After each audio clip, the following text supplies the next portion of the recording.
अस्सलाम वालेकुम।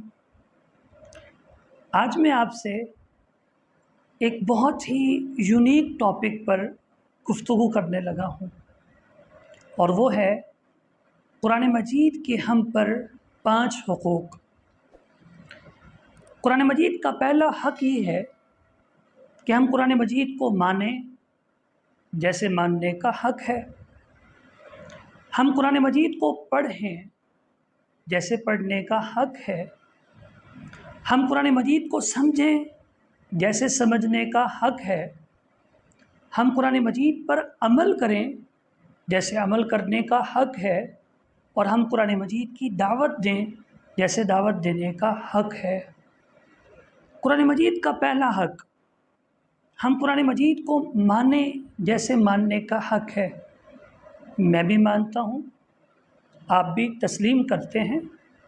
व इन्नहु लतंज़ीलु रब्बिल आलमीन, ये कुरान रब्बुल आलमीन की तरफ से उतारा हुआ है।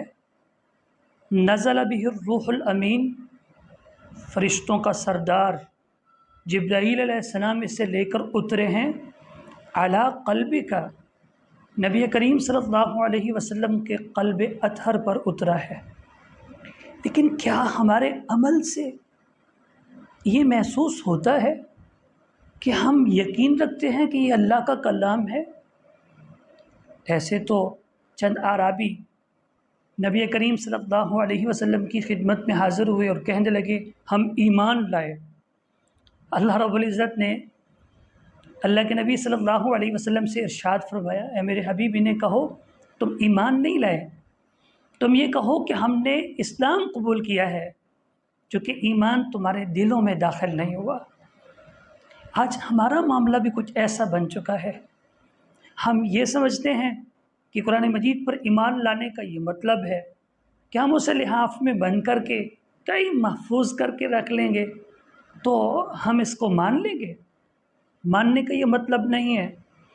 तो अरब हो या अजम हो, तेरा ला इलाहा इल्ला लुग़त गरीब जब तक तेरा दिल न दे गवाही।